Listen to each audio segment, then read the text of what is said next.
We're talking today with Greg Kiekintveld of Holland, Michigan, and the interviewer is James Smither of the Grand Valley State University Veterans History Project. Okay, Greg, can you start us off with some background to begin with? Where and when were you born? I was born in Holland, Michigan, May 10, 1949. Okay, and did you grow up in Holland? I lived in Holland all my life. Okay, and what did your family do for a living while you were growing up? My mom was just stayed around in the house, sold Avon, and my dad worked for the post office. He was a carrier, and then he ended up being a supervisor. Okay, and then growing up in Holland, did you go to public schools or Christian schools? Public school, Holland High School. Okay, and when did you finish school? I graduated in 1968. Okay, and then what did you do after you graduated? I worked a little while building houses until I was drafted. All right. Now, were you kind of expecting that you'd get drafted at some point? Because you'd go to college? Yeah, I was 1A all the way through high school, which I should have had a student deferment. So when I was trying to find a college to go to after high school, they would not look at me. They said, well, you're drafted, so we aren't going to waste our time on you. So Did you not apply to college while you were still in high school? I tried, but because I was 1A, they didn't spend the time with me. And we argued with the draft board that, legally I'm supposed to be a student deferred, and they says, well, you can't sue the government and draft board. So it's like, well, I know I'm drafted. All right. So you had a fairly aggressive draft board at that point. Yeah. And I tried to get to the Seabees. So I signed up for the Seabees. I thought, well, I'd rather go to the Seabees than, in the Army, but there's quite a waiting list for that. So Yeah. So when did you get your draft notice? I really don't remember. I know I ended up being drafted, I believe it was March 13th. Of what year? 69 is what you got 69. here in your form. 69. Okay. So, and then once you've got that, now had you had a physical by then already? Yes, I had a physical actually while I was in high school. So Okay. I went, I believe it was on a weekend that they sent me to Detroit, and a bunch of guys, at that time we left out of the Armory at Grand Haven, got on a bus there and ended up going to Detroit. Now, when you were at the physical, were there people who were trying to do things to beat the system or get themselves classified something other than 1A? I don't remember that. I know there's a lot of people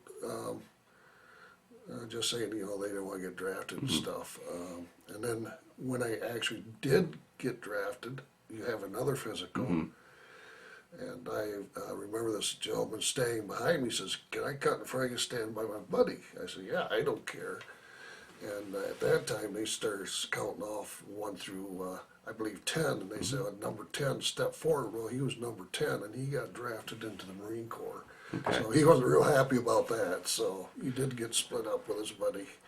Because some people would pay attention to that and make sure they were in the place in line where the Marines wouldn't get them. Yeah. But this guy wasn't thinking like that. No, in fact, you didn't even know what the numbers meant at that time. And then I remember another gentleman, he had a bad limp. He had one leg shorter than the other one, and he actually got drafted. And they said, well, we'll just make a clerk out of him anyway.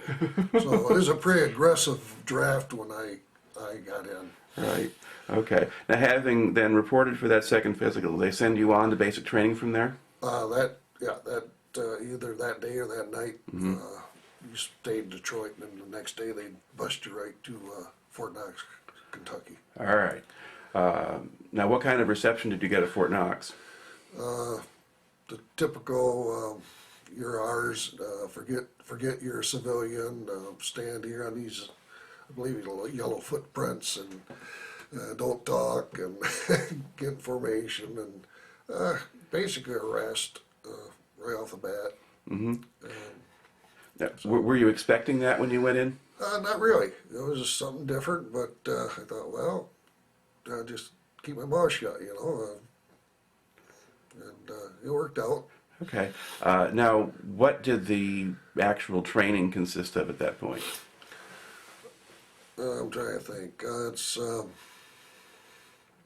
I know the company I was in did a lot of phys ed.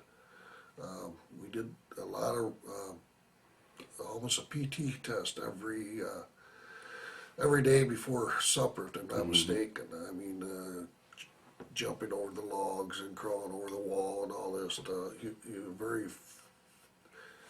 physical company, and it didn't bother me. I was in pretty good shape. I had played football and I did construction a little bit before I left and got drafted, so I was still in pretty good shape, a lot better than a lot of the other guys. So, and I did a lot of running in high school also. So, like I said, I was in pretty good shape. Okay. Now, how much emphasis was there on discipline? There's quite a bit. You know, you talk, you do the push-ups, and you know, you get out of formation, do push-ups, and typical harassment. I believe it's a lot more harassment now than now. Now, did you kind of figure out what it was they were doing or why they were doing that while you were there? Or? Yeah, eventually, you know, when you get there the first day or two, they says, well, we're going to break you from being a civilian. You're ours. You're going to have the military mind, and you're going to learn to take orders and keep your mouth shut. So it's like, well, okay, I can play their games. I was a little cocky then, but I thought, I'll play their game. I don't care. But, and with a long name like mine, they could never pronounce it, so I really very seldom got called for KP or anything. They'd always look at my name, Greg, and then, well, how about Mr. Smith? You know, you do KP. So sometimes with a long name, it helped me out for getting out of some of those extra duties. All right. Now, on the whole, how easy or hard was it for you to adjust to life in the Army? I think it was kind of hard at first. Like I said, I wasn't used to taking orders, you know. But I thought, well, if Joe Blow can do it, I can do it. And I kind of put my mind to that, you know. Yeah, people in front of me for the last 100 years can do it. Well, shit, I can do it. You know, I'm not going to back out or anything like that. I'm not. That wasn't my personality. And I think I've done that all my life. It's like, well, if they can do it, I can do it. You know, and just. Yeah. Now, did the drill instructors sort of, on some level, show a degree of appreciation for the people who kind of got it and did their jobs, or they just leave you alone? They kind of picked more on the guys that didn't cooperate, and physically couldn't do it. They kind of picked more on those guys, which I kind of felt bad for, especially the guys that didn't have the physical ability to keep up with everybody else. I didn't think that was right, but I thought, well, there's got to be a broader sense to the overall picture that I don't see. And what would happen to the guys who physically had a hard time? Would they eventually mostly make it, or did they wash out or get recycled to another class, or what happened? If they really didn't keep up with them, then they would recycle them to the next group behind them, try to build them up, I believe, physically. I mean, there are some guys that were just so overweight they just couldn't do it, you know, and they just cycled them back. So. Yeah. Now, you yourself had some physical issues too, not from. Right, you got sick or something while you were there? I ended up with, my first started basic training, I ended up with pneumonia, and I was in the hospital for 2 weeks. So then when I got out of there, then I had to start my whole basic training all over again. So I was kind of bummed out about that, but it's like I couldn't do anything about it. But, and I believe that's about the first time I've ever been sick, because I never wore a coat in the winter, you know, never. And when I got out of the service, I worked construction, and I could work outside till wind chill about 30 below without gloves on. I never wore gloves. I mean, the weather never bothered me. So for me to get pneumonia was something unusual. Yeah, well, maybe Fort Knox was too tropical for you. Or Yeah. something. All right. Now, were the companies that you trained with, were they all pretty much, did they have the same kinds of guys in them? Or did they sort people out a little bit by different backgrounds or things? Pretty much, I believe everybody's the same. You know, you still had the blacks and the Filipinos and Hispanics. I mean, it's a multitude, a mixture. There was no black army like Right. in World War II. They had the black soldiers. But also, sometimes though there would be, I mean, there were a lot of older guys got drafted, for instance, and sometimes they got grouped together in the same units, or sometimes guys all from the same place would be in the same company. Yeah, I didn't see that. Okay. That's all sort of mixed together for you. All right. Now, had they given you a bunch of aptitude tests and stuff, either when you got there or when you were doing the physicals? Yeah, we did a bunch of testing. Then I remember they asked you where you'd like to be stationed and what you would like to do and stuff like that. But it's like, you know, I know I put, I don't know what I put down for where to go, and I know I put in like for construction. So. Okay. Now, how long did the basic training last? 8 weeks or? Yeah, it was 6 or 8 weeks. I really don't remember. Okay. Yeah, because both options happened at different times, but basically not real long. And then, at what point did you find out where you were going next? Towards the end, I found out where I was going, and I was be going to Fort Leonard Wood, Missouri, for AIT. And what did Leonard Wood specialize in? If you went there for training, what training did you get? Combat engineer. Okay. It's an engineer facility, and I was trained as a floating bridge builder. Put together these great big floating bridges and got all these great big wrenches that guy could hardly pick up. I mean, they were huge, and you'd have to build a bridge during the day, and then towards the end you have to build one at night with no lights on, just by fuel, and so that was quite challenging. Right. Now, did they give you a more standard set of other things to do along with that? I mean, that's a specialization. But did you do other kinds of work there too? They trained you a little bit on demolition, and you had a little bit of training on different weapons and stuff like that, but not a whole lot. Basically, is the bridge building type concept. It pretty much stuck right to bridge building. Okay. Now, how was life in AIT different from boot camp? Not near as physical and not as degrading, I guess I would say. They treated you a little bit better.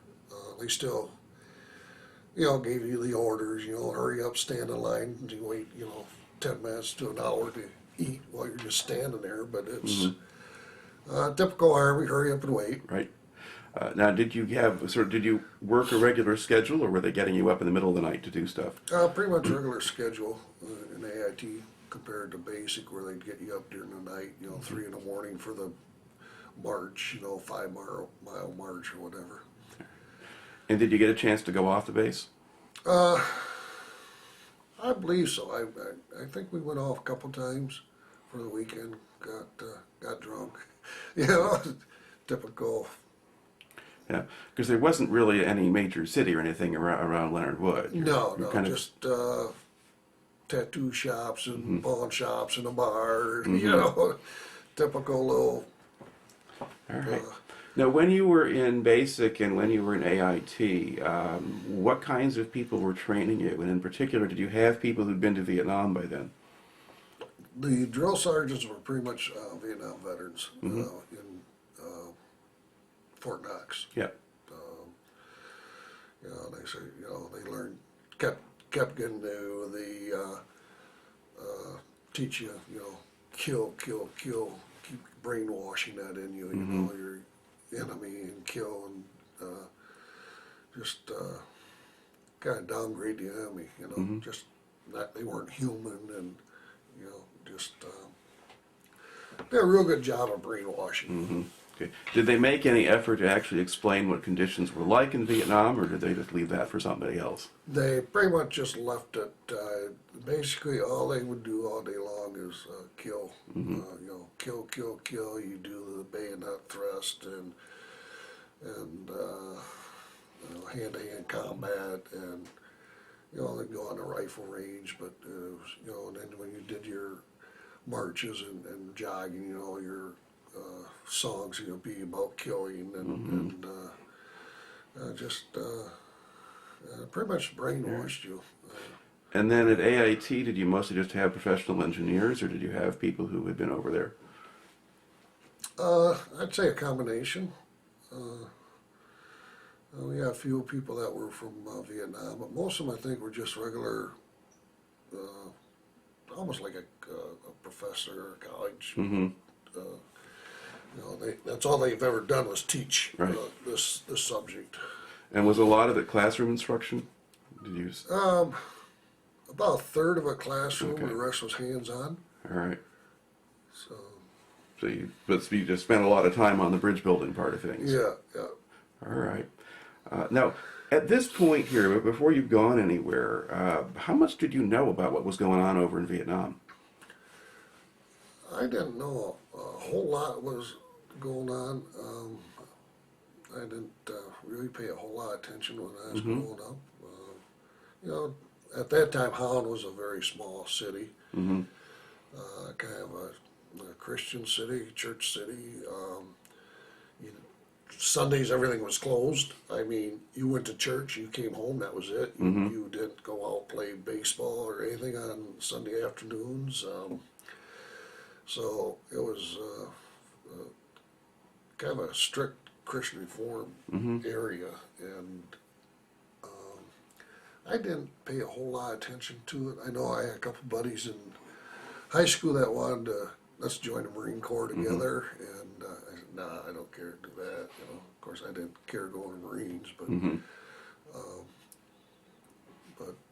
I really didn't follow Vietnam a whole lot at that time, and at that time it was just kind of starting also. It was going on, but. Well, it had gotten fairly ugly in '68. Yeah, I mean, that's 68. you had a lot of heavy losses and things like that. Before that, not as much negative publicity. Okay, so you complete the AIT. Is that about another 8 weeks? Do you think? Right. Yeah, okay. And what happens to you next? I came home for 2 weeks, and I had my orders to go to Vietnam. So I flew to California, and I don't know exactly where in California. Well, there was a big depot in Oakland where they processed a lot of people. Could easily be. Yeah. And I know at that time we were in this huge warehouse, and I'm drawing a blank who the president was. Johnson. Well, you had, by '69, it's going to be Nixon. Nixon. Okay, Nixon. And I remember you were all cubicles, A, B, C, let's go on. Okay, you were in, let's say, A cubicle. And that would be, they announced, you know, cubicle A, go formation, and you jet on buses, you go to fly out to Vietnam.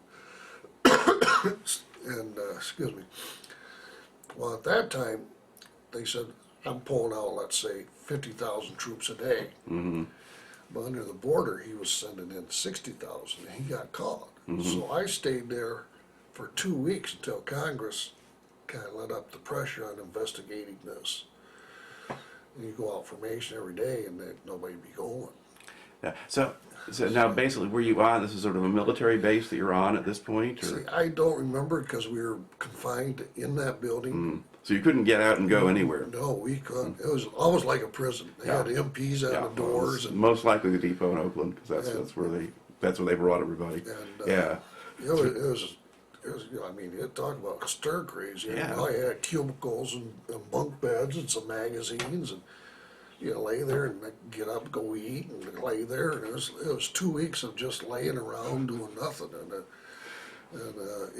you couldn't write home, you couldn't do anything, you know. And you go by the doors and MPs there, you know, they Oh. wouldn't let you outdoors, you know, and so it wasn't a 2 weeks fun. Right.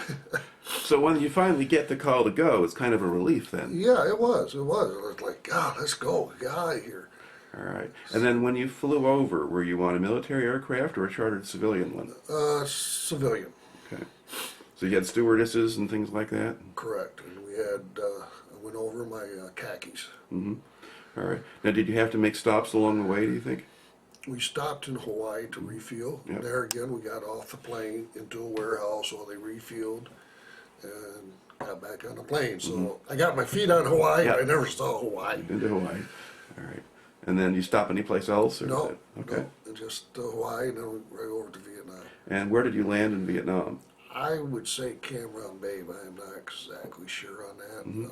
Well, a lot of people did, but sort of just a big place along the coast rather than one of the bases around Saigon. I know we got off the plane and hurry up, and you jumped on these buses. They had steel meshing over the windows. You know, no windows or anything, but just steel meshing. And it's like, well, what's this for? Well, that's for grenades coming in. It's like, well, okay. So then they throw you in this little building, a bunch of bunks, and you get all your orders with you. And I remember it was nighttime. I remember they opened the airplane doors, and the heat just, that smell just nailed you. It was pretty nasty. You just instant sweat. And All right. And then you go in, and did you get to sleep, or are you waiting for something to happen, or? I remember we spent the night, and the next morning we went out in formation, and then we were assigned units, and I was assigned to 101st, so then they took a bunch of us to 101st training area. Okay. Now, was that at Cam Ranh, or was that up in more in the area where they were operating? I believe that was by Cam Ranh.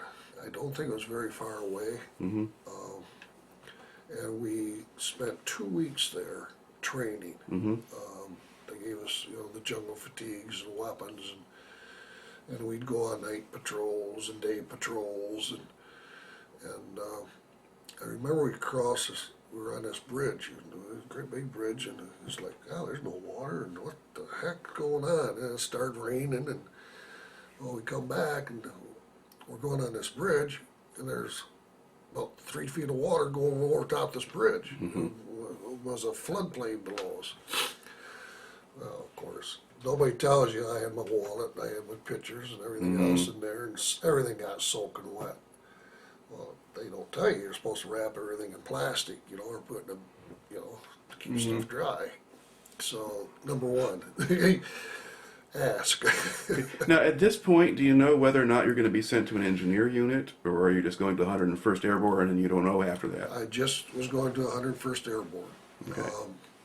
Did that for 2 weeks, and then they assigned me to, got information. They said, okay, you're going to be going to 326 engineers. Okay.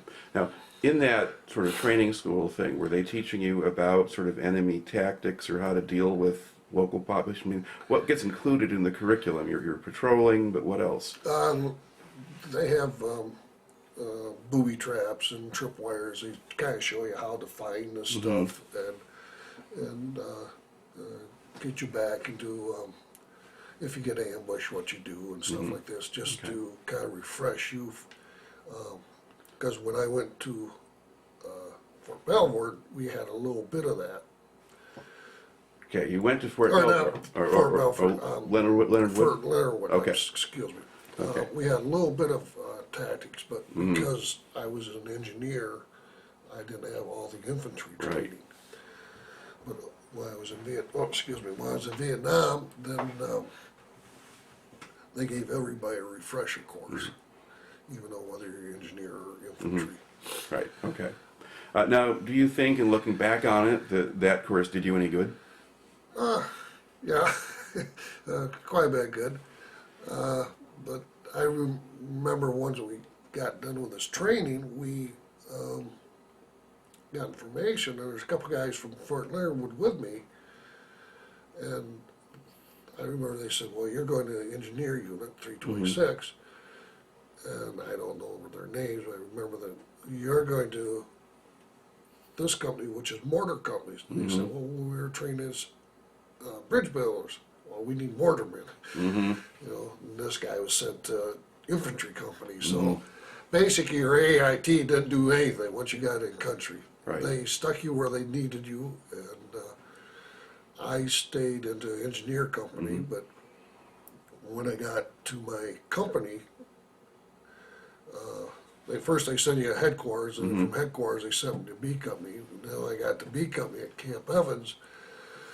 I was there maybe a day or something, and they sent me out in the A Shaw, and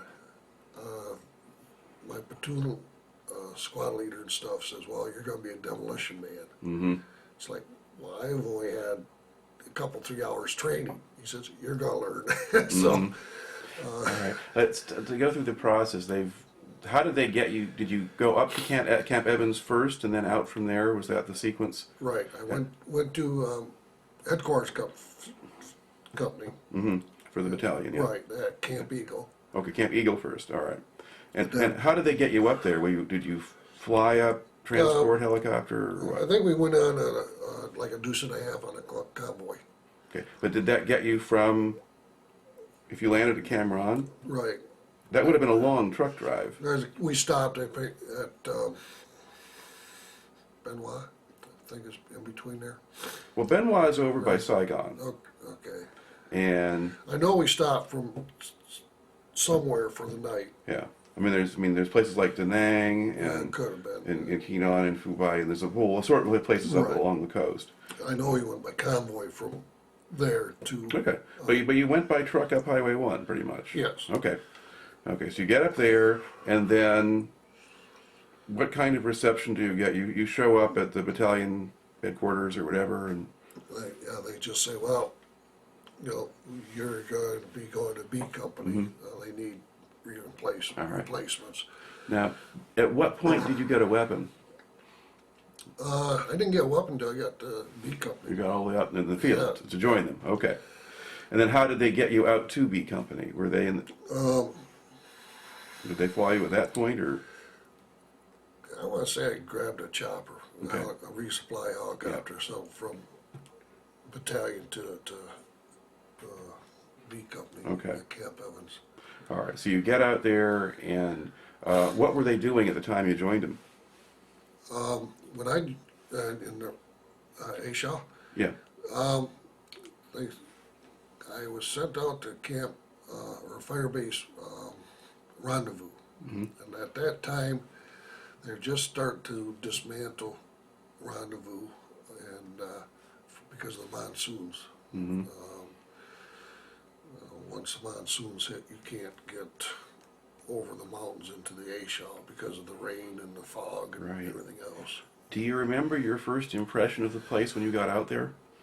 It was just nothing, just bare. I remember flying over the mountains to it. I thought, well, this is beautiful, you know, the mountains, and you'd see waterfalls, and then you fly over the mountains and come down into the ASHA, and I thought, well, this is a beautiful place, other than these bomb craters, you know, from the arc lights, you know, B-52 strikes. But I thought, boy, I thought to myself, if this was not a war zone, this would be beautiful. It was just gorgeous. But, you know, you see all these bomb craters, it kind of puts a little reality to you. The rendezvous itself, was that a hilltop that had been cleared off, or? That was, if I remember right, that was in between a couple mountains, flat area. And I know it's kind of, the mountains weren't that tall, but they're in a flat valley, kind of, and then there's a mountain on each side that we occupied also. Okay. So it was a huge area. And like I said, I don't remember we started dismantling it. They were pulling the equipment back, and the tanks were coming out of the A-shell and going back. So I remember one tank got stuck in the mud up to its turret, so we ended up I learned how then to blow a tank up. Just leave it and just blow it up. So, but that's kind of where I learned my demolition on the job training. All right. Now, were you just there for a couple of days while they were finishing that off, or? I really don't remember the time span. I do know there's built a dam there, dam up a stream or a river, and they wanted that blown up, and I remember blowing that up, and that was quite interesting. Okay. Now, when was it that you actually joined the unit? Man, I got in Vietnam in August, Okay. so I'd say about 1st September. I Okay. think about August 23rd or something like that, I was guy in the country, so a couple weeks down Okay. training, so Okay, so early September by then, you're with your unit. yeah. Okay. Now at the time you were there and you were kind of cleaning stuff up, was there any enemy activity, or were you being left alone? We were being left alone. I do know the last couple days the amount of personnel were gone, so we ended up working all day and staying up all night. So we went about 48 hours without sleep the last couple days, which was pretty rough. First day wasn't so bad, and the second day was like, boy, I don't know how you're gonna pull. We're gonna pull 2 hours guard duty, you know. So then we ended up, another guy and myself, we decided just to spend the whole night together in the foxhole, talking back and forth, just to stay awake. Because, you know, a day and a half without sleep was, and then all that heat and stuff it was pretty rough, especially when I was a cherry, I didn't realize how hot it got there, so. All right. And then, now, were you the last guys out, or was there still infantry there when you left? We were about the last ones out with the infantry, the last couple chopper loads out. Okay. And then at that point, do they take you back to a base camp, or just another fire base, or what? Went back to base camp for a little while, and then back out to other places. I was on numerous fire bases, built numerous fire bases. During the monsoon time, we did what they called life-saving missions. And that was to go in, if it wasn't raining, and blow a two-ship LZ, basically for helicopters that were about ready to crash, or for infantry to get picked up or something like that. If they were in trouble, they had places to go to. So we blew a lot of LZs during the monsoons. Okay. Now, when you're blowing an LZ, physically, what do you do? How do you, because you're clearing out trees mostly, right? Yeah. Usually we get aircraft come in there, and they'll bomb a hilltop. And you'll come in, and actually they'll bomb 2 or 3 hilltops. And you come in, and the chopper will come down, and they'll pick up, and you just to spook the enemy, and then all of a sudden you jump off. So you might have a couple false entrances before you get out, but they pretty well got the hilltop area big enough for maybe one ship to drop in there. You know, the trees are laying there, and then what we do is set demolition on the trees and blow it bigger. I tried to blow a 3-ship LZ or a 4-ship, because on a combat assault, the more choppers down at one time, the more guys you got on the ground, it's a lot better. Okay. Now, at this point, are you just an ordinary private or whatever, or do you have any rank yet? Yeah, I was probably a E3, maybe E4. Yeah. But there's somebody else who's running things right at that point. You're not doing your own demolition yet. About that, I started doing my own. I pretty much had I'd say I had, about doing it myself, because I had a 3-man demo team, myself and 2 others. All right. Then we'd go in with the helicopter with the engineers and the C4 and stuff like that. And we'd have another 2 helicopters come in with infantry for support, Right. for security while we're set to charges. Okay.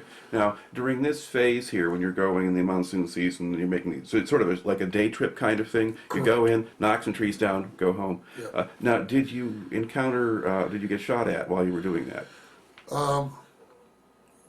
We had a couple where we were coming down and we were getting fired upon, and then we just pulled out because Okay. it wasn't that critical that we had to get down there. Right. We would just the choppers would pull out and we drop into another area that was prepped. And would the enemy sometimes wait for you to land first and then shoot at you? Yeah, sometimes they'll wait until you get on the ground and then they'll land on you. And we always had Cobra gunships for support with us, so that was good. And we always had I want to say Panther jets. I don't know what they were called, F-16s or whatever. Yeah. But we always had jet fighters also on standby, so Okay. could always have You had support lined up. support because we went in with such a small group because it was just basically get in, get out, and don't let the enemy have time to get to us. Okay. Now, at this point, are you operating out of Camp Evans or out of Camp Eagle, or you recall where you were? Pretty much everything out of Camp Evans. Okay. I worked with the first of the 5 Deuced, which was an infantry company. They were on Camp Evans, and we worked very close together. Okay. So they'd be the ones supplying you with the infantry who'd go out with you on these Yes. missions. Okay. Physically, how would you describe Camp Evans? What kind of facility was that? It was a pretty big area. Off memory, I remember coming in the main gate, and to the right would be, there was an engineer company, which was heavy equipment on the right. We were the next ones up. On the left was a CB company, and then we had MP area, and then the helicopter area was right behind us. And then you had the 502nd, I believe there's and a PX and a bottom. It was a good sized area. And then we had a civilian company, P&A or P&E. There's civilian, I want to say maybe engineers. They worked on supplying the power and the water. Okay. It was a civilian corporation. And then they pulled out in the 70s from that area. All right. Now, what kind of physical accommodations did you have there? What did you sleep in? We just had army cots with mosquito netting over them. We had a hooch. It was called a hooch. The walls were halfway up, 4 foot, was plywood. And then above that was screening with black rubber on the inside that you'd roll down at night so the light wouldn't show out so the enemy couldn't kind of pinpoint you and mortar you. Okay.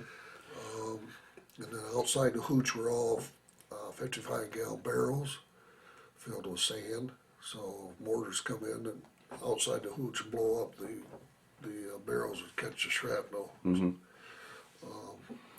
Now, did you have bunkers you could go hide in if you got mortared? Right, there's a bunker in between each hooch, and then our hooch, we had 2 separate rooms for the squad leader, assistant squad leader. And we did some work during the monsoons for the Seabees, and they wanted a repel tower for their just phys ed area, just to keep in shape. So we'd go and work for the Seabees, and we'd eat lunch with the Seabees, and it's like, wow, these guys eat good. Navy chow was better. I Yeah. mean, trays, steel, metal trays, and what do you want, beef, steak, chicken, And so we ate real good, and towards the end there, we picked up a Navy uniform, and one of our guys put a uniform on. We borrowed their deuce and a half. We threw a couple cots in there with mattresses on, and we drove out the gate into our company area. So I ended up with a mattress, bed with a mattress on it. And we ended up painting their truck with our colors and our company numbers on it. So they never did find out who took their, but we had a company commander come in to inspection one time, so we ended up going on a ride around Camp Evans for a while with that truck, so we wouldn't get caught with an extra truck. But so that was kind of one of the fun things we did. I remember that. So. All right. And does a place like Camp Evans, do they have things like NCO clubs, and does the USO go through, and that kind of thing? No, our company, we had our own club. We get beer, and then outside we had just a plywood wall that we could have show movies on there. And I remember we had one of the movies was John Wayne, Green Beret, and everybody just laughed their head off watching that thing. And the seats were helicopter blades that got shot up that couldn't be reused. Those was up on concrete blocks, but that was our seats for our movie. Now, how common was it to take mortar fire or rocket fire, things like that, on that base? I would say it's a kind of a common occurrence. They had the radar, which was supposed to sound a siren off before the mortars hit, but it seems like they hit before the sirens went. Right. I don't know what the deal was, but it was fairly common to get 3-4 mortars coming in. Okay. Now, did you get to a point where you just didn't pay much attention anymore, or did you always go down to the bunker? Pretty much just, don't worry about it. It's just nonchalant, Now, if they start getting close to you, then you kind of get a little nervous. But, if there was, Now, were they mostly targeting the flight line, as far as you could tell, or? Yeah, more than likely the flight line. And like I said, we had a helicopter company right behind ours, so they would kind of get their area hit a little bit more than us. But it was just kind of like, whatever, You get used to it. Okay. Now, did they ever do much damage? Not a whole lot of damage at our area. Now, Camp Eagle got hit once. Okay. And we got sent in to help pick up. Cobra Company got hit. And I don't know how many helicopters are in their company, but every one got destroyed. So we spent a couple days there picking up the runway. Right. So. Okay. Now, on Camp Evans, did you have many Vietnamese people there, civilians or military, doing different things? We had a few working the PX, and I believe we had a barber. But I was one, I didn't spend much time in Camp Evans. I would prefer to be out in the woods, in the jungle, whatever you want to call it. Right. And once the monsoon season ends and you get into, now did that just go for a couple of months, or? Yeah, couple months. And then you start kind of going back out in the field again. I mean, you've put together sort of a list of different sort of named operations that you were in. Things like, let's see, Republic Square and Randolph Glen, Texas Star, which I guess was connected to the Ripcord campaign, I guess. But so you've got a series of those. Now, were these back out toward the Aisha Valley, or were they other places? They're in the mountains. After the monsoons hit, we tried to get out into the Aisha, and we never made it. We got our butts kicked.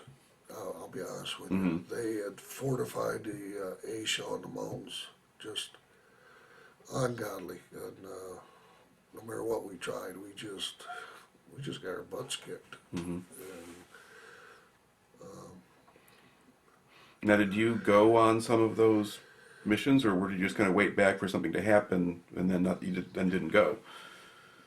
Pretty much, I was on pretty much a lot of the missions to go out to build fire bases and stuff like that. But we just never could get into the A-shell. We just, try it. We get out there and you just combat assault, and we just get our butts kicked, and next day we'd be on a chopper out of there. It just we were overrun, basically, with the numbers. So Ripcord was the last major battle of 101st in that area, and that was a long going on battle, basically, with that fire base. All right. Now, and you're kind of, that's sort of the area, sort of just north of the Aisha Valley, or kind of above the entrance to it, still kind of in the mountains. And you were on a number of different fire bases in that sector. Right. Right.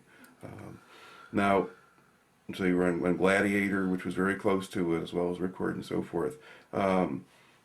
So what were you doing on those bases? What was your job as this campaign gets going? Building the fire base. We would go in, basically, again, the jets would come in and prep the hilltops. And we would come in with the infantry, and we would right away, first thing off the bat, start blowing trees off the top of the mountains and the stumps. And hopefully by afternoon we could start getting artillery in there. And as the artillery was coming in, we were still setting up charges on the side of the mountains, on the trees and stuff, to blow them off and down the mountain. And we'd work, sometimes 3, 4, 5 days just blowing fields of fire, just blowing everything down the mountains, keep just blowing and blowing, to get maybe 100, 200 yards of open firing. Right.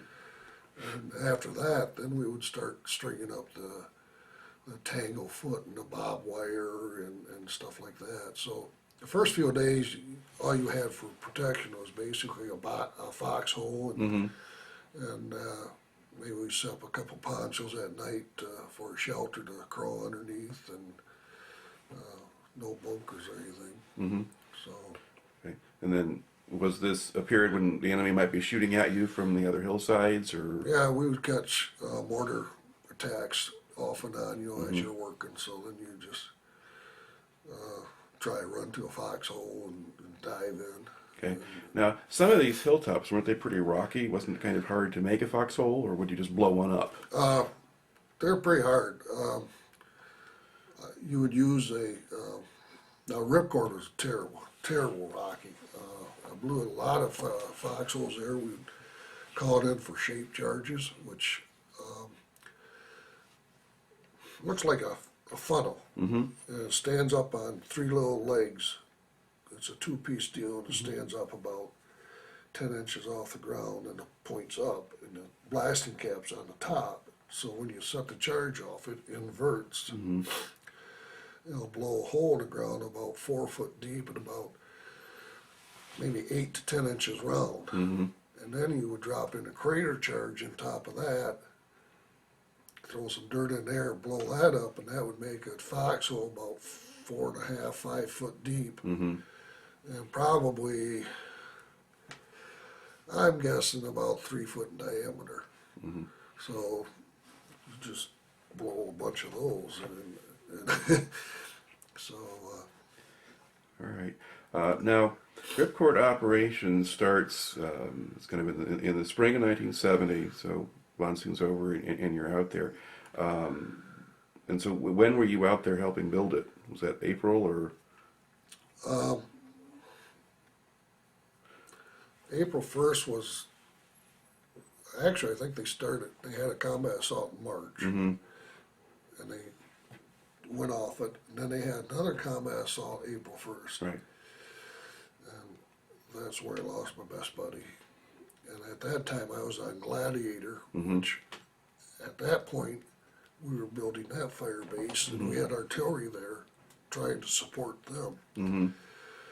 And we could see the enemy rounds, the smoke from them hitting Ripcord on April 1st as they were trying to do a CA on that place. And then they ended up crawling off that night, I believe, and leaving the dead up there, and then coming back up and get them. So, but I was on Gladiator at that time. We were building that fire base up, but then when we heard the commotion, then we kind of stopped and we listened to the radio chatter, and we were hearing of all the casualties and stuff. And then there was another combat assault on Ripcord, I want to say in May. Yeah. And I was on that one, and that's went fairly decent, and that's when we started building Ripcord. Okay. And that's when I blew a lot of the foxholes, and eventually we got a dozer out there to cut in and put in bunkers. And we had built these bunkers. A bunch of the guys built the bunkers back at Evans in our company during the monsoons, and they would fly those out. And, Did you dig gun pits for the artillery, or did someone else do that? they would kind of come in with the dozer and do that.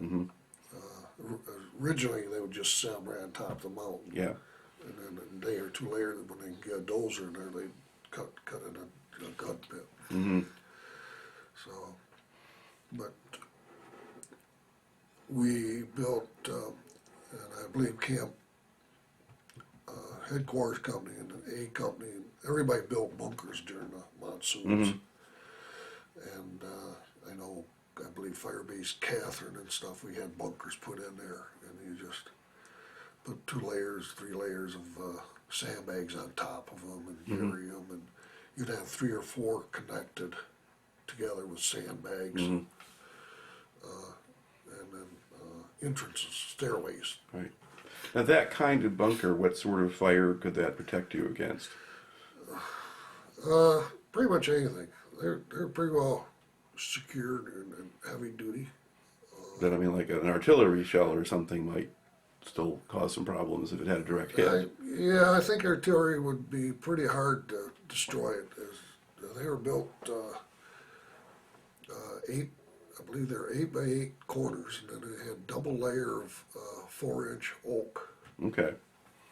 Round on the sides and on the top, and then you put your sandbags on top of it. Okay, so you've got, there's a lot on there. Oh yeah, there's a lot. There's, in fact,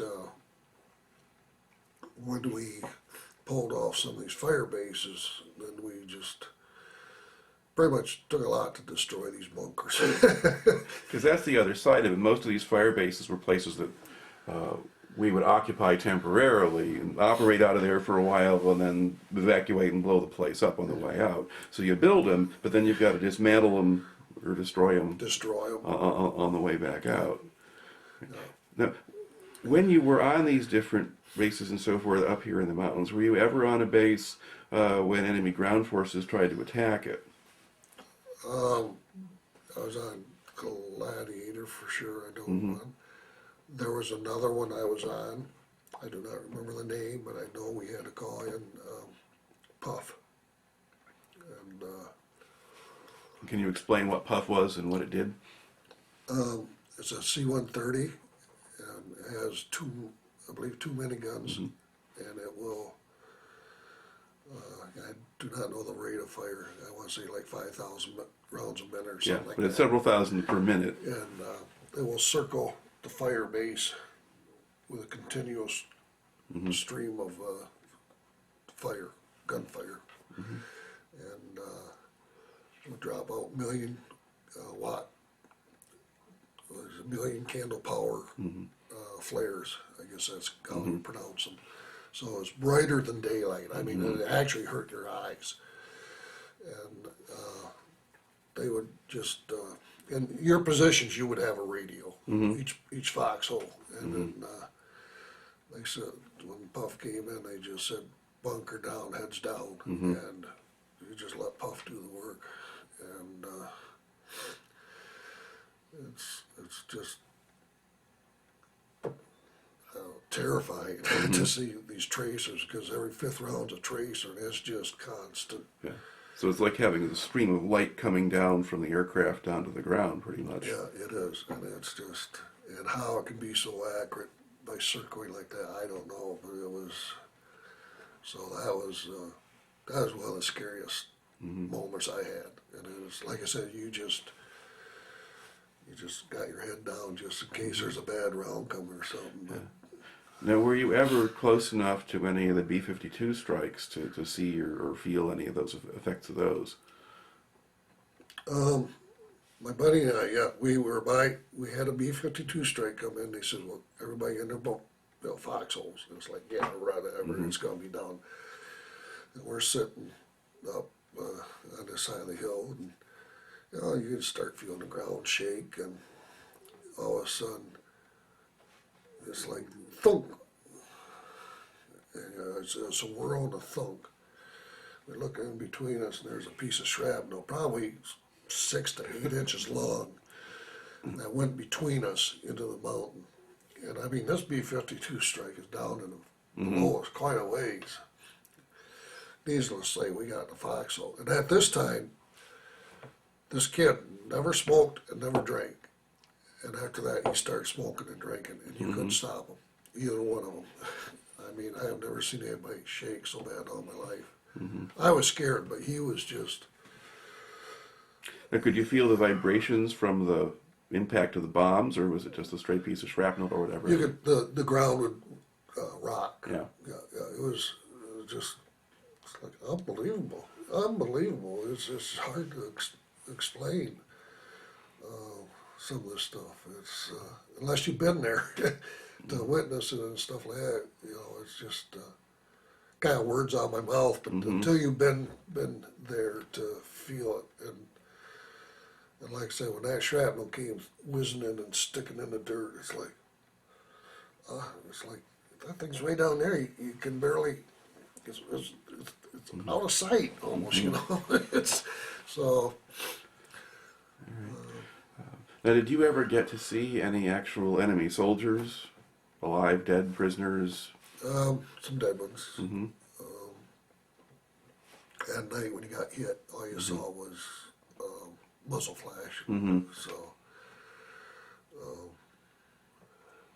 and where we were, we dealt with the NVA. We did not have the Or VC around? VC. Yeah. We were strictly hardcore soldiers. Right. Now, did they use sappers against you? I mean, the guys would come in black or whatever? They would come in basically with no clothes on. And we would do tanglefoot on these mountain sides, which probably 50 feet wide, 6 inches off the ground, 4 inches off the ground. The bob wire just twisted just so tight. It's unbelievable. We put trip flares in there. And this one sapper, Chuloy, turned himself in. And we built this fire base, and he came in, and he actually showed us how he could crawl underneath that stuff.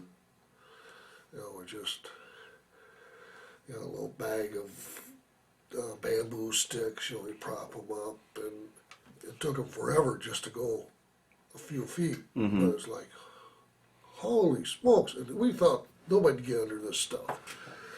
So it was like, but it does stop the ground troops from running through. But Right. But the sapper, if he starts at dusk, by dawn he could be maybe through the stuff. Now, were you ever on a base that they managed to break in onto, or did they? I was never on a base where the sappers actually broke through. I was fortunate that way. Okay. Right. Now, you're there in Vietnam. You kind of had your full year's tour over there, right? Now, over the course of that time, did your understanding or impression of the war and what was going on, did that change over time, or did you learn anything as you went? The only thing I can say is, as it went on, I just started counting the days to go home. I didn't care about the people. I didn't care about why we were there. I just wanted to go home. While I was there, I'll be honest with you, I did not think I was coming home. Number one, with the job I did with demolition, I had some close calls. especially when I worked once with time fuels. Once. And some of the times I carried a M60 machine gun. So, you know, machine gunner is one of the first people they like to shoot at. So here I'm doing two jobs that are very highly dangerous. So I really had a mindset that I was not going to come home in the back of my mind. But I was counting the days to come home. But I figured, well, if I go, I'm going to go. Okay. It's just one of those things I had in my mind.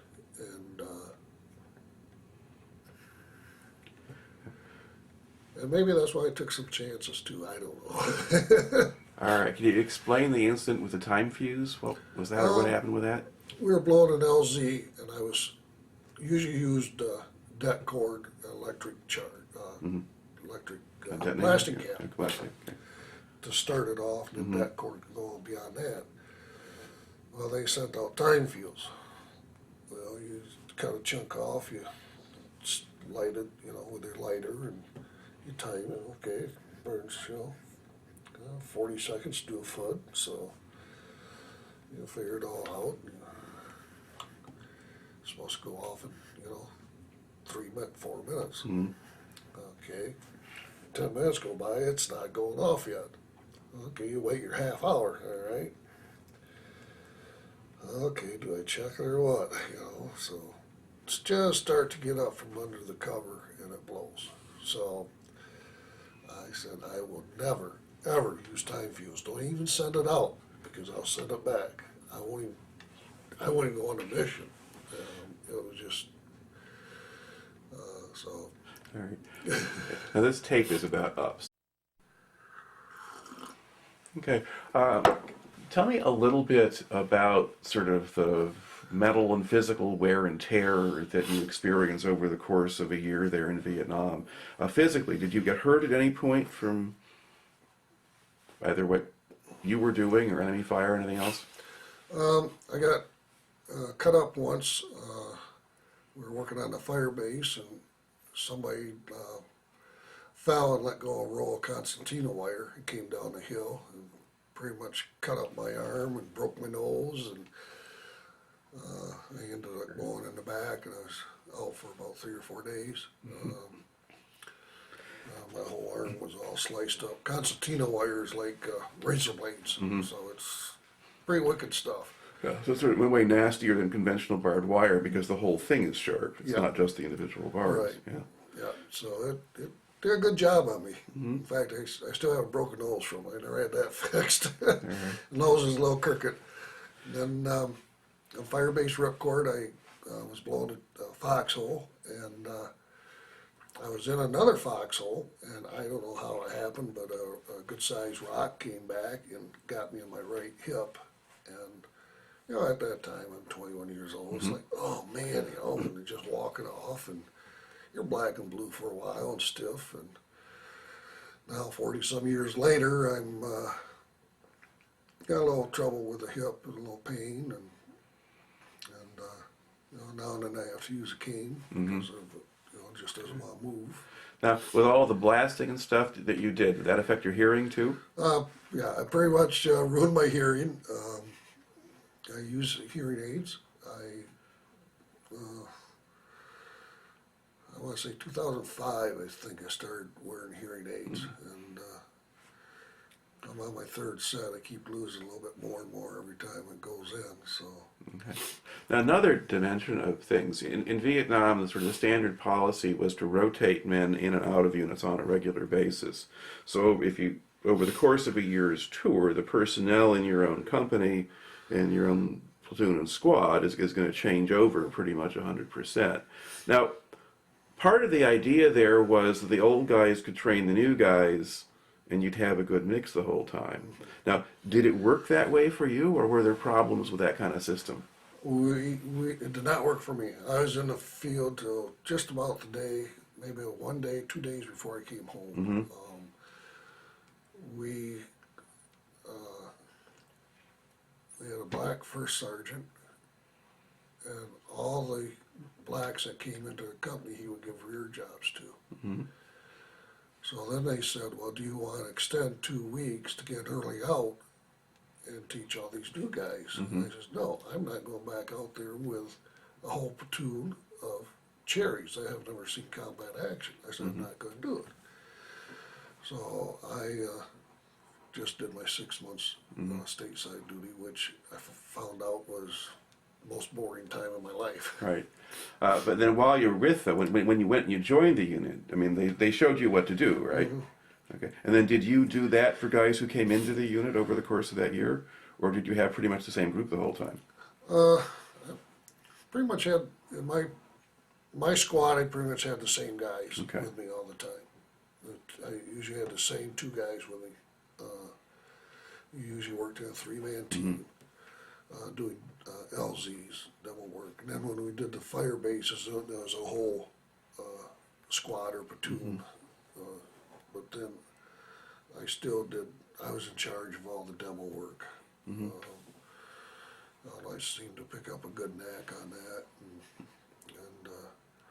I got a couple, I got a nice letter from battalion on that, you know, for doing citation for doing excellent demo work and Right. stuff. So, excuse me. Now, did you have kind of a regular group of friends that you hung out with, or just the guys from your squad, or your own section, or? Kind of hung around with the guys from my own section, and yet there's a group of grunts, infantry guys that always seem to be with us for some reason. So got kind of a close bond with those guys too. In fact, I volunteered to go on night ambush with them once, and I almost did it, but my platoon leader was on the fire base, and he stopped me from doing that. But I was gonna just thought I'll just go out with these guys and go on night ambush. But Now, the friend of yours who got killed, was he in your own unit, or was he one of these infantry, or? he was in my platoon in our squad. He was jeep driver for the platoon leader, and he was coming short timer, and he never had field experience. He wanted before he went home, and I told him he was crazy and tried to talk him out of it. But while I was on Gladiator, he ended up going on a combat assault April 1st on Ripcord and got killed. So I lived for 40 some years with survivor's guilt on that, and I'm pretty much over it. But then all of a sudden maybe it'll hit me. But I've pretty much tried to work out with counseling and stuff like that. And, Yeah. But it's kind of something that just shouldn't have happened, and right. and it did. And, but he was a good friend of mine. We'd come in out of the field, and he would have clean clothes for me, and he'd have some cold beer for me, and hey, take a shower, I'll clean your gun for you, and he was that type of person. So, you know, and we always drank together then, and stuck around in the rear. Yeah. Now, how would you characterize morale in your unit? I would say it's pretty good. I'd say everybody pretty much got along with everybody else. Did people sort of take the job seriously and make sure they did it right? I mean, was that important to you guys? It was important to me. They did it right. If they set a charge on a tree, pretty much I would tell them what tree, how much on each tree. But Right. if they would set a charge on a tree and it wouldn't go down, they were given an axe. No, you finish it. I said, maybe this way you'll learn, you know. And there was a very good, simple formula, you know, for every diameter of a live tree is 2 pounds of explosives. So it's very easy to kind of figure out. A dead tree is 1 pound, you know, so, but if you screw it up, you know. Yeah. Now, did you get assigned guys who just didn't want to be there or didn't want to do the work, or for the most part, would they just go do the job? There's guys that didn't want to go out and do the work and stuff like that, but it was, you know, you do it or you know, pay the consequences. I would not allow slackers. Okay. That's my personality. Were there any guys you had to get rid of, or for the most part, could they just adapt? They would adapt, and I would not allow any marijuana or any beer out in the field. And that was a no-no. Basically, you know, right out front, you take it out there, I'll kill you. I don't want you to get drunk and try to protect me. Right. You know, if you want to go in the rear and smoke pot, you know, there's a bunker that the guys do it. I don't care. I won't turn you in, but that's go smoke pot. Right. And go to the bar and get drunk. That's fine, but it does not go beyond the company. Right. And that was my philosophy. They were told up front, and I didn't have anybody challenge me on it. Yeah. And then back in the base camp, then guys are on their own. They can go. They can smoke pot. As far as you know, were there problems on the base with drugs that were worse than marijuana, or was it still pretty much just pot smoking then? Pretty much just pot smoking, as far as I know. Okay.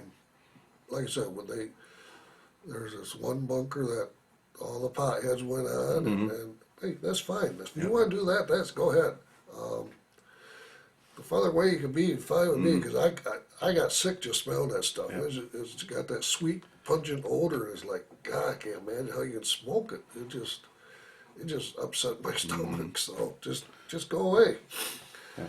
You know, because there's certain stereotypes that always get attached to Vietnam and service in Vietnam, and one of them is sort of the drug use and so forth. But here it was sort of, what you saw was sort of largely recreational and on the base rather than getting you into trouble out there in the field. Now, were there racial tensions that you noticed? Towards the end, there was a little bit. We were seeing it a little bit, and it was from the new guys coming in, you know, because they had the racial problems in the States, and really, I had no idea about this stuff. I remember coming home and you know, I don't know, maybe a few years back they had a movie on, what was that, Apollo 13? You know, I didn't know it would come off the moon or something. I thought, God, that's kind of a stupid movie. And my wife says, what do you mean, that really happened? I said, no, it didn't. So we figured out, well, I was in Vietnam at the time. I had no idea about this stuff. But we never got, where I was, we never had news. Okay. So we were kind of protected, I guess, from the outside world. I mean, I never heard a newscast. I mean, we didn't have a radio or anything where we were. Did you see things? Did you get Stars and Stripes or news magazines or things like that? I never saw Stars and Stripe or news magazines. It's like we're, you know, Camp Evans was beyond Way, between Way and Quan Tree. Yeah. It's like we were in a no man's camp up there. I mean, resupplies was leftovers. We had Black Label beer. I mean, no one wanted it. We got like Black Label beer, you know. During the monsoons, I used to love beef roast. We had beef roast for a week straight, 3 meals a day. It's all they could get. I mean, it was just kind of a forgotten fire base, I thought. You know, why hear what these other fire bases had and stuff like that. It's like, we never had that stuff. Okay. In your albums that you've got, you do have pictures of USO shows, and you've got Bob. Did you actually get to see Bob Hope at some point, or did someone else go for you? I actually got to see Bob Hope. I was in the rear. They said, get on the truck, deuce and a half, you're going to Camp Eagle. Okay, they didn't say why. And all of a sudden, here's all these guys, you get in line and go down and sit in this rotunda that they had built. And you see the sign Bob Hope. I thought, what the devil? I didn't even realize it was Christmas coming up, you know? So I actually got to see Bob Hope. I was sitting quite far back. We had a guy from our company that got to go up in one of the front rows to take pictures, but he had to then distribute to everybody that was there just because he got the front row. But I was back ways, but I did get to see Bob Hope, so that was different. All right. And then they also did things. They brought in like Filipino rock bands and things like that. And did you get to see any of them? Saw those at Eagle Beach, stand downs. I was there twice on a stand down. One time we came in out of the field, we'd been out about 60 days, which was a long time. I mean, clothes were pretty much rotting off our backs, and we land in the company area, and the CO comes out and he looks at us. Who you guys belong to? I said, well, we're your B company. Yeah. Oh, guys, just stay here. He called the chopper back. He said, you guys are going to Eagle Beach. So he sent us right to Eagle Beach, and the time we got there, they had clean clothes for us, and we had to take a shower, and so that's kind of nice. And then we got another chance to go to Eagle Beach. So I was there twice, just to stand down and watch the USO show with Filipinos. You couldn't understand them, and basically you were pretty much drunk the whole time you were there. Right. Now you also got an R&R at some point too, didn't you? Yeah, I went to R&R towards the end of my tour. And where'd you go? Went to Thailand. Okay. Now, did you pick that, or was that just what was available at the time? I was gonna go to Hawaii, see my folks and my fiance, and that got canceled out. And so I was gonna take one, and then we were getting our butts kicked so bad in '70. I thought, well, I got a chance to get out for a week.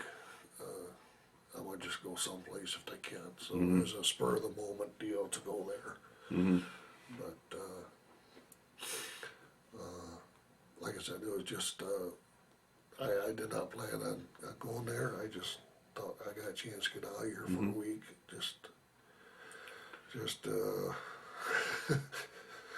Just for a break. I need something, And did it help to get away? No, not really. I came back to the same stuff. I was hoping it'd be different. Because you still had to come back. I still had to come back, and it was still a lot of fighting. I mean, it was tough in '70 trying to get to the A shell. It was. I mean, the enemy just super just came in. I mean, battalions and no matter where you went, you were 2-3 companies on a fire base surrounded by 4 or 5 battalions. I mean, it was unbelievable the odds that you were fighting against all the time. Yeah. And at that time, the American line units were pretty badly under strength. You can call it a company, but it might have 30 men in it. So, and certainly in the Ripcord operation, that was part of the problem. Right. You just didn't have enough of us and not enough coming in to help anymore. And I don't think it helped that the 1st Marine Division got pulled out. We supported them when they pulled out, so that left a big hole up there too. So that spread us even thinner. Yeah, and the 1st Cav went south, and the 101st is pretty much a large chunk of I Corps by then. Right. You're just it pretty much makes you pretty thin up there. And then when they strengthen their troops as bad as they did, or as much as they did, I mean, we were just outnumbered. Now, do you think that affected morale within your division as far as you could tell, and awareness that the odds were sort of shifting, or is this something you mostly pieced together later? I think it hurt. Everybody knew, we would know on a fire base and say, hey, you guys, you're gonna have to hold your own. We're outnumbered, 50 to 1 or something like that. It's like, holy crap. Yeah, you start hearing those numbers when you're on these fire bases or you're building a fire base. And especially when you're building a fire base, you don't have anything but fields of fire. You don't have anything slowed down, any barbed wire or nothing.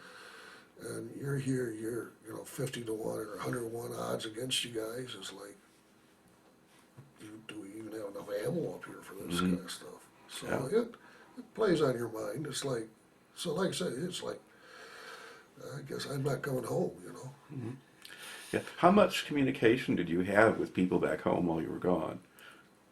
Basically letters. I tried I want to try CD tape. Cassette tapes, yeah. Cassette tape, okay. I'm trying to get here. I did that once. Never again. A letter I could read and I could burn it. And I was done with it. I heard the tape, I heard the voices, and boy, that made me homesick. And that took me days to get rid of the sounds in my head of their voices. And I don't know how these guys do it now. I really don't. To get on a computer and see their faces or talk to them over the phone, to me, that's got to knock the edge off. And like I said, I could read a letter, crinkle it up, light it, and burn it, and I'm done. Okay, there's no reminder that I've read it. Yeah. Well, I've interviewed some guys who've been over in Iraq or whatever and that kind of thing, and they all have different approaches to it. And some would use a lot of electronic stuff, and some would just cut themselves off. They just had to figure out what made sense for them. Now, did your family or your fiance did they send you stuff besides letters? I mean, did they send care packages or anything like that? I got some packages from home. My mom would send cookies and candy, and basically I'd get the box and there's candy. It's like, okay, guys, help yourself to candies, because I never ate candy. I don't eat a whole lot of candy. Some guys talk about getting things like Kool-Aid or stuff like that sent in to make the water palatable. Yeah, Kool-Aid, grape Kool-Aid. They had to have grape Kool-Aid and WD-40 for cleaning the gun, the weapons. But yeah, definitely keep the grape Kool-Aid coming. The only thing you can put in the water to make it look or taste halfway decent. Yeah. Now, when you wrote home, would you tell them much about what was going on, or just say, well, you're okay and you're still here? I pretty much just generalized it. Didn't say a whole lot of the bad stuff. And do they just give you news about family and home and that kind of thing, or do they talk about other stuff too? Kind of had family and home and what the weather's doing, especially in the winter. I got one letter I got, grade school kid I grew up with, high school buddy, graduated with us, got a news clipping, he was killed in Vietnam. That was a bad letter. In fact, I didn't even know he was in the military. So you open that up, it's like, oh, that, I was not in a good mood for a few days, I will be honest with you, over there. I carried a big chip on my shoulder. Yeah. Now, while you were over there, were you aware that there was an anti-war movement going on back home, or were you kind of insulated from that? Very insulated, very, very insulated from that. Like I said before, we did not get any news where I was. It was very, I don't know, it was a mind game of theirs, or, like I said, I hear people that, oh yeah, they listen to military radio and all this stuff. It's like, and I had a little transistor radio, but didn't pick up anything. In fact, I won that because I don't know, something about 101st Airborne. They picked certain people, and all of a sudden I get this little transistor radio. It didn't do me any good. I couldn't. Didn't get much of anything. Couldn't get anything off it, but I won a radio. But all right. Now, if you think back over the course of that year's tour, are there other particular incidents or memories that could kind of stand out in your mind that you haven't brought in here yet? I'm trying to think. No, I know we did. Like I said, we did a lot of fire bases. We did the lifesaver missions. We would get called in to go recover down choppers. We'd get called in to do that off and on. Okay. And then there, would you try to attach them to another, have a helicopter pull them out, or would you just destroy them? Both ways. Okay. Both ways. Sometimes, you know, it depends on the situation. If they could get picked up, or if they were too bad shape, then we just blow them up in place. Yeah. Now, what impression did you have of the helicopter pilots, the people who crewed those birds? Oh God, they were crazy. They were crazy, I'll tell you. Without them and their guts, I mean, it's probably not the right, guts is not the word, but I mean, they did some remarkable flying. And between the chopper pilots that brought you from point A to point B, whether it be in a Huey or a Chinook, and then you get your Cobra pilots that, you know, with the mini guns and the cannons, and I mean, pinpoint meters in front of you, you know, and then you get your jet pilots. I mean, all these guys. I mean, without them, we would not be around. I mean, we would not have won. To me, we won the war. The politicians lost it for us. To me, we won the battle. But without these guys, there's no way we could do what we did. Yeah, they're sort of making the difference, making up in a way for the lack of numbers. You can still do things that you shouldn't be able to do with that few men because you've got that support.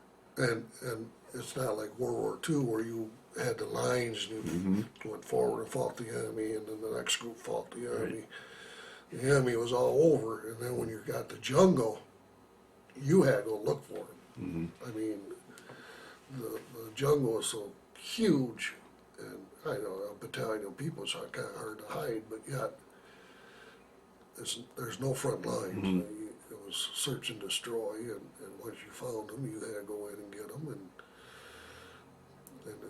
build the fire bases that you got the artillery to support the infantry.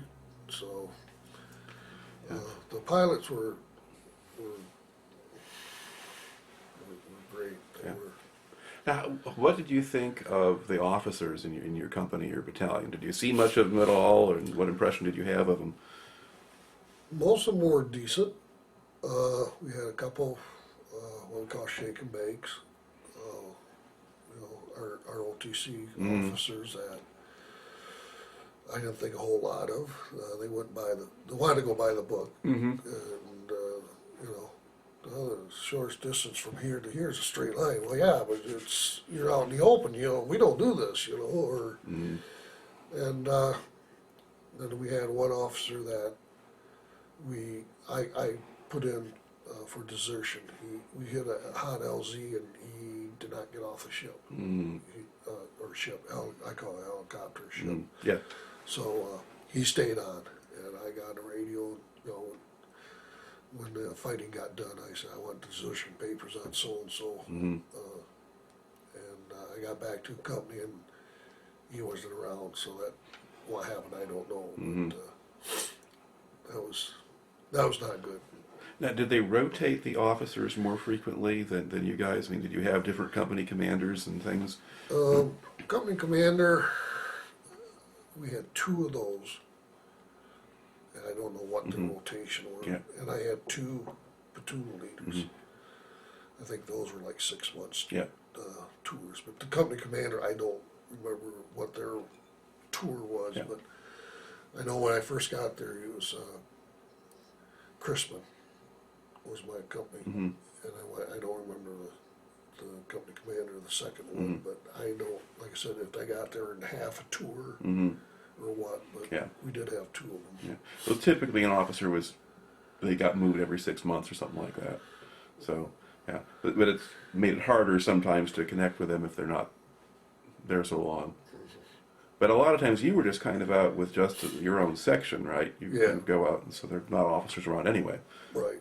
I basically worked, if anything, with officers from the infantry. Yeah. Than my own officer from my company. All right. Well, you survive your tour. You're still alive at the end of it. Now, in your unit, did they allow you to keep a short timers calendar? No. That was outlawed. I don't know why, but I do have my own original short timer. I did, because I had my own room, I had a padlock on so I could hide it. And I did come home with my short timer's calendar. Now, did your own attitude change as you got short?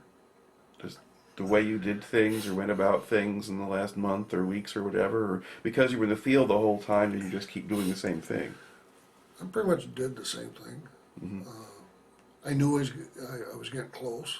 But I don't think I really counted the days. Okay. Now, when it does come time for you to leave, how does that work? What do they do with you? They sent me into the rear. I turned in all my gear, my weapon, and then you just kind of pick up your papers and you get your. Trying to think if they got a khaki uniform there or if they got one when I was down waiting for a plane. I know I got. I want to say I went to Benoit. From Benoit, I flew down to catch a Freedom Bird, but I am not real familiar. And then the flight back, was this going to be another chartered civilian plane, or were you on military aircraft this time? Chartered civilian. All right. And what do you remember about that trip, or about taking off, or whatever? Taking off once they said we're out of Vietnam airspace or whatever. Everybody just yelled and cheered and everything like that. I think I pretty much slept most of the way home. Yeah. Now, when you were loading on the plane, did you see other guys arriving, or? And we saw another plane, guys coming in. Kind of. I know we hackled them, but I don't remember exactly what we said. I know I left in the daytime too. Okay. I know I got there, it was nighttime, but I do know I left in the daytime, daylight. So you fly back, and then where did you land in the States? Somewhere in California, I imagine Oakland. Yeah. Okay. And I processed out. I got my meal, whatever I wanted. And I think I had a steak dinner and had stayed in me for about 10 minutes. I don't think my stomach was used to that kind of rich food. Right. But while we were having our meal, then we had got landed, and we took showers, and they, I don't remember if they gave us some clothes to wear or whatever, but anyway, while we ate, they were tailoring our uniforms for us and sewing on the patches, and then once we got done eating, then we got in our dress greens. All right. Now, did you encounter any protesters at the airport or anything like that? I remember walking down the hallway in the airport, and almost like I had the plague, people would walk around me. I didn't get any verbal messages, but they just kind of walk away like, God, do we stink that bad? So I do remember that. I remember on the flight from California, I flew to, I had a stop between, I was going to fly to Grand Rapids, I couldn't go there. I ended up in Wisconsin, from Wisconsin to Muskegon. I don't know if that was a one-way flight or to have a stop in between. I know one of the trips I was on a plane, there was a mother and a father, and then their young boy was sitting next to me. The mother and father were across from me, and they talked to the stewards, and I was escorted to the back of the plane. They didn't want their son sitting next to me. So then I sat in the rear of the plane by myself, and the stewards had that cart, and she had those bottles of whiskey. Help yourself. So by the time I got off the plane, I was pretty well liberated. Now, you had to leave then to go home for a while before you went on to finish out your time. Yeah, I had very short leave, and at that time we got married to my present wife. We're still married after all these years, which is Another stereotype you're messing up. yes, yes. That's something that doesn't happen too often. Well, I've actually encountered it quite often. Guys that are still married to the women they left behind when they went to Vietnam. I mean, others got divorced, but there's an awful lot of guys, still with them. All right. Now, what did you then have to do to finish out your hitch in the Army? I went to Fort Belvoir, Virginia, Mm-hmm. and I got our whole company there was all Vietnam vets, Mm-hmm. and we were trained in riot patrol. And then during the day, if we weren't trained for that, I got sent to there was a little carpenter shop. Mm-hmm. They sent me there, and then basically I sat there and all day long drinking beer. There was three of us. Mm-hmm. If the window needed replaced, they'd call us, but basically did nothing. Mm-hmm. And then one night, I lived off base, and one night they called us in because there was, they said get in formation, and then we get our weapons. So we're going to Washington, D.C., because Black Panthers are there, and they're worried about riot. And we says, well, where's our ammo? You guys don't get any. And the whole company all at once, we dropped our rifles right there on the ground. We aren't going. Well, of course, then they threatened to court-martial us. I said, well, that's going to look pretty sad in the newspaper when you court-martial a whole company. Mm-hmm. But we're all Vietnam vets, and we aren't getting killed in the streets of D.C. with an empty rifle. Mm-hmm. You got your choice. And they ended up sending us home. So, but I think if they would have gave us ammo, they know what would have happened. Mm-hmm. But we just stood our grounds, and we weren't going to go with an empty rifle. Mm-hmm. We all were survivors. Okay. Now you were living off base. Was your wife able to come and stay with you, or did you leave her back in Michigan? No, she was with me. Okay. We rented a single wide mobile home. It was more than I made every month for rent. So a good thing we had some money in the savings. She had money in savings that you cash in every month just to make. And was she working while you were down there? She couldn't get a job. She had a job in a bar for maybe 10 minutes and got fired. Because there you had to be 21 to serve alcohol, and she was 18. Oh. And he kicked her out of the bar in a hurry. He says, you want me to lose my license? So she almost had a job in a bar. But jobs weren't real easy to get at that time. Okay. So you had 6 months left, basically, when you got there. So then you get out, spring of '71. Then what do you do? I was unemployed for a while. And then my dad got me a job part-time in the post office. Mm-hmm. And I did that, worked a few early mornings sorting mail, and I drove a route in the afternoons on Saturdays, a rural route.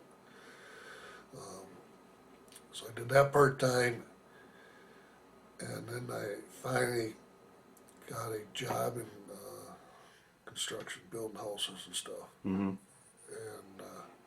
but I think I quit that job before I got the construction job because I just couldn't stand being inside. I just I was starting to get an ulcer. I couldn't putting me on these little cubicles was just too much for me. So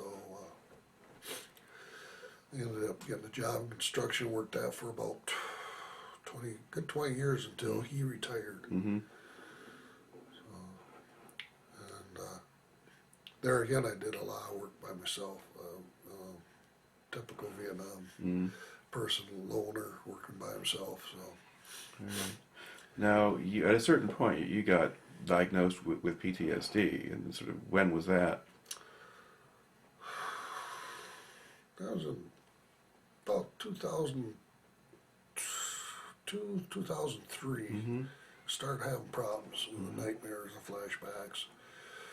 So I'd go to Grand Rapids, see a psychiatrist and PTSD groups. In 2005, I went to North Chicago for a 6-week in-house PTSD study or seminar. And then I got out of there, and short time after that, then I was given 100% disabled because of PTSD. So 2004, I think it was North Chicago. 2005 was when I was given 100%. Yeah. Now, when you actually got out of the service, or even when you were back in Virginia there at the end of it, is the Army making any effort at that point to provide any sort of support or counseling or things like that? No, there was nothing. When I got out of the Army in Virginia too, you get your, you talk to the guy, you know, hey, you got any physical problems or anything like that. If you say yes, you're gonna be here 6 weeks or two. Like, I don't have any problems. I'm gonna go home. Just don't leave. So, but no, at that time, PTSD was even thought of back then. Yeah. Now, once you got back home, I mean, did you talk to people at all about being in Vietnam, or did they even know you'd been there? No, pretty much didn't say a whole lot.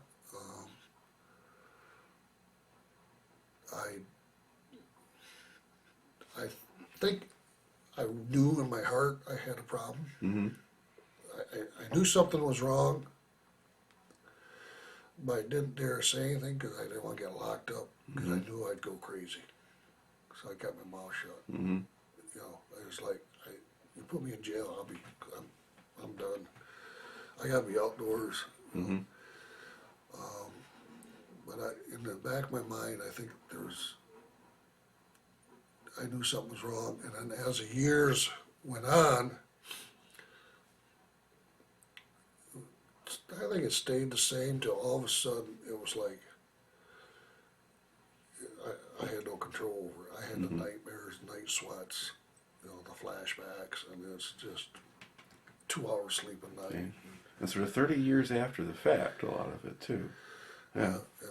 The kids were out of the house and married, and I was slowing down. I couldn't keep up with the younger kids at work, so. And I was a workaholic. I mean, I work all day and I'd moonlight all night and come home and drink, you know, a 6-pack of beer and go to sleep and do the same thing and do that 6 days a week. And Sunday was the day I slept. Don't even think about touching me. God, leave me sleep, you know. And I did that for years, 30-some years, and finally, you know, the mind just kind of won out. And I had a good friend from our Vietnam chapter here in Holland for 2 years kept saying, God, you need help, you need help. You know, you got PTSD. I said, no, I don't, you know. And finally I just said, hey, I'll go with you. Just shut up, I'll go with one of your meetings. And that was the start of it. Now, what impression do you have of sort of how returning soldiers these days are getting treated? The guys coming back from Iraq or Afghanistan, is there a different climate than what you came back to? Oh yeah, I think not only are they getting welcomed home, which is fantastic, something that we didn't get, but there's so much more out there on PTSD, so much more knowledge, and it's just a matter of getting these guys to ask for help. Yeah. And that is a hard, that is a hard step to take. And whenever I see these guys in uniform too, you know, I'll shake their hand, I'll say, welcome home, thank you. The VA is there for you. You deserve it. You know, get your benefits. And I'm a firm believer in that. I try to push that. My philosophy is if I can help one veteran, I'm doing my job. Because I had one veteran help me, and it's just something that we got to keep doing is helping. And I know it's the VA's part of the government, but it's a very, very important part. And without them, I'd be in deep trouble yet. Well, okay. Well, I'd just like to close this out by thanking you for taking the time to tell me your story today. Thank you. All right.